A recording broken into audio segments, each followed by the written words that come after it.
while I was in this assignment, please take your seat so that those at the back can see. And God told me, he said, I want to show you who you will marry. He said, so that in the course of going about, you don't get confused as to who is it. Because you may come to a point and say, could this be the one? Could that be the one? He said, I just want to clear you.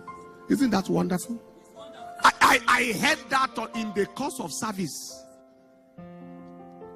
And so that you can be married to somebody who will not frustrate your life and frustrate your ministry and frustrate your destiny. Because you may be willing and madam is not willing. You want to go for God and she wants to go for the world. Within 7 days, he says, I set myself apart. Within 7 days, clear identity of who it was. I said, really? I know the sister. I have been praying for her all this while, trusting God for her to give her a good husband.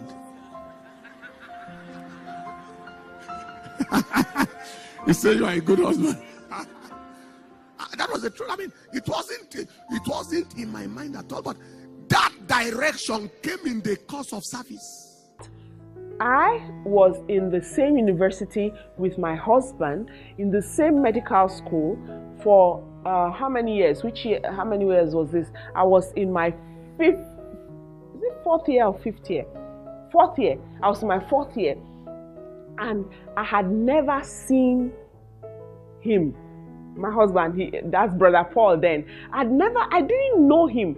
I don't know if I've ever come across him in another part of the campus or something. We were both in medical school in different classes, but I didn't recognize him. And I went for a fellowship in one of the long vacations where it's only medical students that are left in school because we don't have holidays. And he was the one that was preaching that day. And I sat there and I was listening to the preaching, and I'm like, who is this guest minister? Where did he come from? I'd never seen him.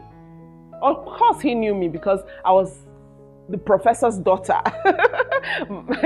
my father taught all of us in physiology in medical school, and so they knew the professor's daughter, but I didn't know him. And then, he had made this call, if you want to walk deeper relationship with God, blah blah blah, and those kind of things. And I wanted more fire, so I had come out with other people, and he prayed for all of us.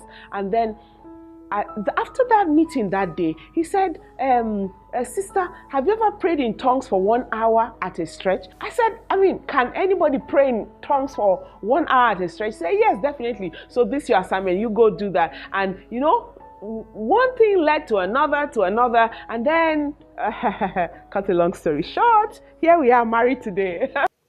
Singles never manage to marry.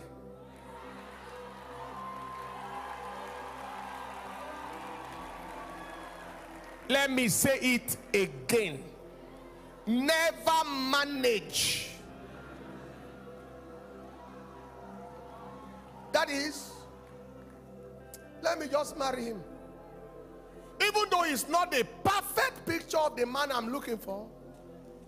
But instead of waiting endlessly, one day I asked my wife, not too long ago, I said, when we're in courtship, was there anything you saw that gave you concern in terms of, am I sure I should marry this man?